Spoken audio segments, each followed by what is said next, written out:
Qu'est-ce qui fait la différence entre un projet qui cartonne et un échec total? Eh bien, souvent la réponse, elle n'est pas dans le plan de projet super détaillé. Non, elle est dans les gens.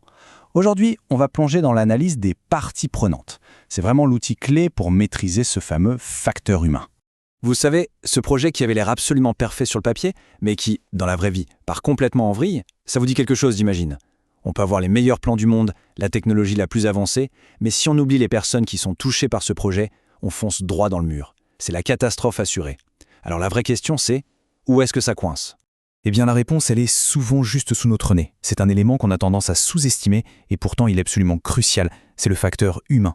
Finalement, le plus important, ce n'est pas tant le quoi ou le comment du projet, c'est le qui. Arriver à vraiment comprendre ce qui motive les gens, ce qui leur fait peur, quel est leur pouvoir d'influence, c'est ça le vrai game changer. C'est ce qui va faire qu'un projet décolle ou qu'il reste bloqué au sol. Bon, mais alors de qui on parle concrètement? Une partie prenante, c'est quoi? Pour faire simple, c'est n'importe quelle personne, n'importe quel groupe qui peut influencer votre projet ou être influencé par lui. Il faut voir ça comme un véritable écosystème où chaque acteur, même le plus petit en apparence, a son rôle à jouer. Ok, donc la première étape, c'est de les identifier, de savoir qui ils sont. C'est la base, c'est essentiel. Mais là où tout se joue vraiment, c'est quand on passe à l'étape supérieure. C'est-à-dire passer de la simple liste de noms à une vraie compréhension de ce qu'ils attendent, de ce qui les inquiète, et surtout de leur capacité à faire avancer ou à bloquer votre projet. Et c'est précisément ça le but de l'analyse des parties prenantes. D'accord, mais comment on s'y retrouve dans cette jungle d'acteurs? Parce qu'on est bien d'accord, il est impossible de donner le même niveau d'attention à tout le monde. La solution, c'est de cartographier tout ça, de mettre de l'ordre pour savoir exactement où mettre son énergie. Pour ça, il y a une méthode qui est à la fois simple et super efficace. Ça se passe en 3 étapes. On va tout simplement classer nos parties prenantes en 3 grandes familles, les primaires, les secondaires et les tertiaires. Et je vous assure, faire cette différence, c'est absolument fondamental. Le but du jeu, ce n'est pas d'avoir une liste à rallonge juste pour le plaisir. Non, le but, c'est de savoir qui sont les acteurs clés, où concentrer son énergie, ses communications, pour être sûr d'avoir tout le monde à bord. Allez, on regarde ça de plus près. D'abord, les primaires. Eux, ils sont en première ligne. C'est ceux qui sont directement impactés par le projet. Pensez aux futurs utilisateurs de votre nouvelle application et à leur manager, par exemple.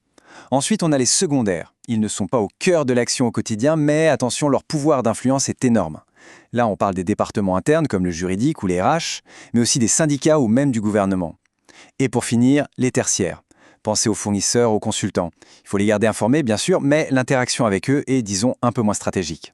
Et ça, c'est un point hyper important qu'il faut bien retenir. Cette analyse, ce n'est pas un truc qu'on fait une fois au début du projet et puis qu'on oublie dans un tiroir. Pas du tout. Un projet, ça vit. L'environnement change. Une partie prenante qui était secondaire peut tout à coup devenir primaire. De nouvelles personnes peuvent arriver dans le jeu. Bref, il faut rester à l'écoute en permanence et être prêt à ajuster sa stratégie.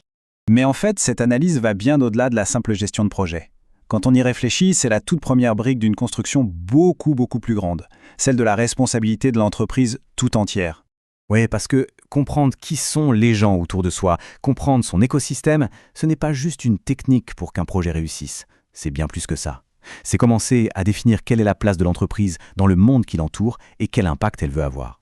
Et cette démarche globale, eh bien, elle a un nom. C'est la RSE, la responsabilité sociétale des entreprises. Et devinez quoi?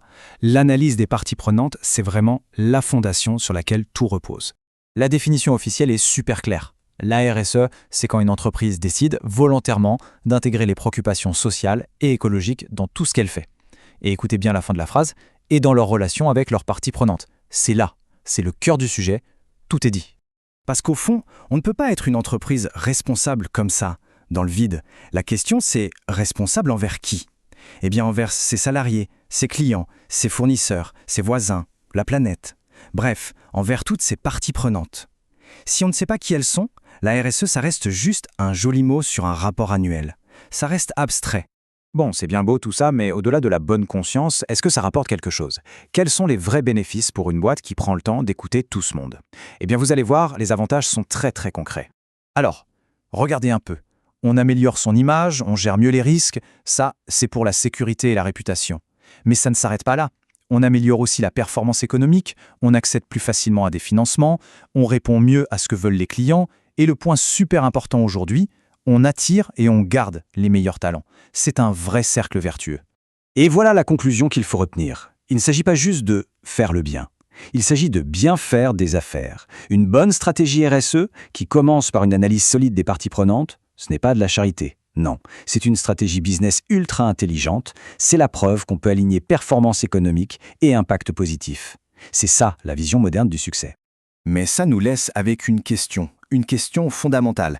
Pour qu'une entreprise soit vraiment responsable, qui devrait avoir la voix la plus forte? Les actionnaires, les salariés, les clients ou peut-être la planète? Trouver l'équilibre entre toutes ces attentes, c'est là que se trouve le vrai défi. Et c'est aussi là que se trouve toute la valeur de cette approche.